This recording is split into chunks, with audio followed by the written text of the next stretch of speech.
Hello everyone. In the last lecture we have discussed about 2x1 MUX and its design. Now we will discuss about a 4x1 MUX. A 4x1 MUX means 4 inputs and there is only a one output. Okay. So 4x1 MUX ആണ് ഇവിടെ കാണിച്ചിട്ടുള്ളത്. Input I0, I1, I2, I3 നമുക്കറിയാം. രണ്ട് selector lines ആണ് വേണ്ടി വരിക. m equal to log into the base 2 ചെയ്ത് കഴിഞ്ഞാൽ ഓൾറെഡി മുന്നേ പറഞ്ഞിട്ടുള്ള കാര്യമാണ്. So I0, I1, I2, I3 ആണ് ഇൻപുട്ടുകൾ, y ആണ് ഔട്ട്പുട്ടായിട്ട് റെപ്രസെന്റ് ചെയ്തിട്ടുള്ളത്.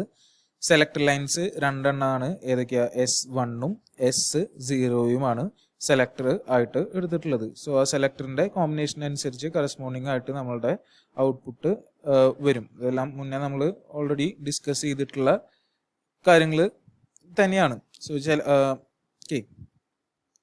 ചിലവർ D0 to D3 ആയിരിക്കാം ഉപയോഗിച്ചിട്ടുണ്ടാവുക. സോ അത് ഏതായാലും കുഴപ്പമില്ല. അതേപോലെ ഇപ്പോൾ ഇവിടെ തൽക്കാലത്തേക്ക് നമുക്ക് എനേബിൾ ഇല്ലാത്ത രീതിയിൽ പറയാം. എനേബിളിനെ കുറിച്ച് ഏറ്റവും അവസാനം ഇംപ്ലിമെന്റേഷന്റെ സമയത്ത് ഡിസ്കസ് ചെയ്യാം. മറ്റേ നമ്മൾ എനേബിൾ സ്റ്റാർട്ടിങ്ങിലെ പറഞ്ഞത് രണ്ടായാലും വലിയ വ്യത്യാസം വരാൻ പോകുന്നില്ല.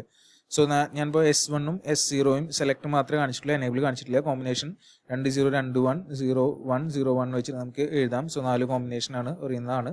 കറസ്പോണ്ടിങ് ആയിട്ടുള്ള വൈയുടെ നമുക്ക് നെയിം ഇടാം. ഓക്കെ, എന്താ I0, I1, I2, I3 ആണ് വരിക. സോ ഓരോ കോമ്പിനേഷൻ 0 0 എന്ന് പറഞ്ഞാൽ I0, Y എന്ന് പറഞ്ഞാൽ I0യിലേക്കാണ് സ്വിച്ച് കണക്ട് ആവുക.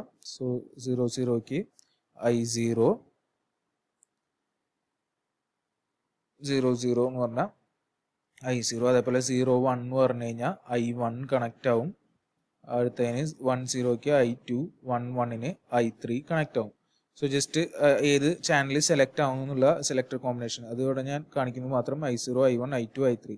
ഇനി D0, D1, D2, D3 ഏതായാലും ഉപയോഗിക്കാം. ഇവിടെ I എന്ന് ഉപയോഗിക്കുന്നത് ഇൻപുട്ട് എന്നുള്ള രീതിയിലാണ്. ഡാറ്റ എന്നുള്ള രീതിയിൽ ചിലവർ ഡിയും ഉപയോഗിക്കാം. സോ ജസ്റ്റ് വൈയുടെ ഇക്വേഷൻ നേരത്തെ എഴുതിയ പോലെ തന്നെ 2 0 ആയിക്കൊണ്ട് S1 complement S0 complement I0 plus അടുത്തത് S1 കോംപ്ലിമെന്റ് 1 ആണ്. അടുത്തത് S0 വരും. S1 complement S0 I1 plus അടുത്തത് S1 S0 complement I2, S1 S0 complement I2 വരും.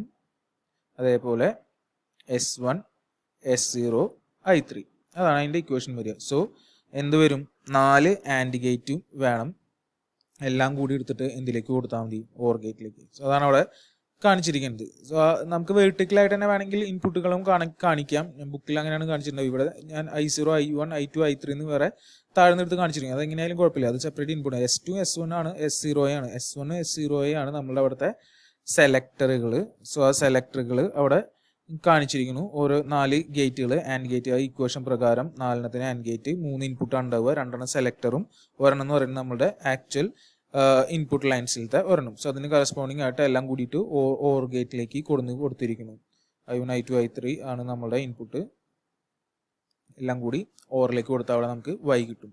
ഇനി വേണമെങ്കിൽ നമുക്കിവിടെ എനേബിളിനെ കുറിച്ച് വേണമെങ്കിൽ ആലോചിക്കാം. എനേബിൾ എന്ന് പറഞ്ഞ ഒരു സാധനം കൂടി ഉണ്ടെങ്കിൽ, സോ എനേബിൾ ആക്കി കഴിഞ്ഞാൽ മാത്രമേ ഇത് വർക്ക് ചെയ്യുള്ളൂ. അല്ലാത്ത കേസിൽ നമുക്കറിയാം എന്താ ഔട്ട്പുട്ട് 0 ആയിട്ട് നിൽക്കുക. സോ എനേബിൾ ഹൈ ആയാൽ വർക്ക് ചെയ്യുന്ന രീതിയിലേക്ക് വേണമെങ്കിൽ എനിക്കിതിനെ മാറ്റാവുന്നതേ ഉള്ളൂ. സോ അത് എങ്ങനെ മാറ്റുന്നു വെച്ച് കഴിഞ്ഞാൽ ജസ്റ്റ് ഒരു ചെറിയൊരു അഡീഷൻ മാത്രം അവിടെ പുറമെ ചെയ്താൽ മതി. സോ വീണ്ടും ഒരു ആൻഡ് ഗേറ്റ് ഞാൻ കണക്ട് ചെയ്തു, അതിലേക്ക് എനേബിൾ ഇൻപുട്ട് കൊടുത്തു. ഇപ്പോൾ എനേബിൾ 1 ആയാൽ മാത്രം ആണ് എന്തുണ്ടാവുള്ളൂ? ആ ഔട്ട്പുട്ട് Y അപ്പുറത്ത് എത്തുള്ളൂ. സോ അത്രേ ഉള്ളൂ.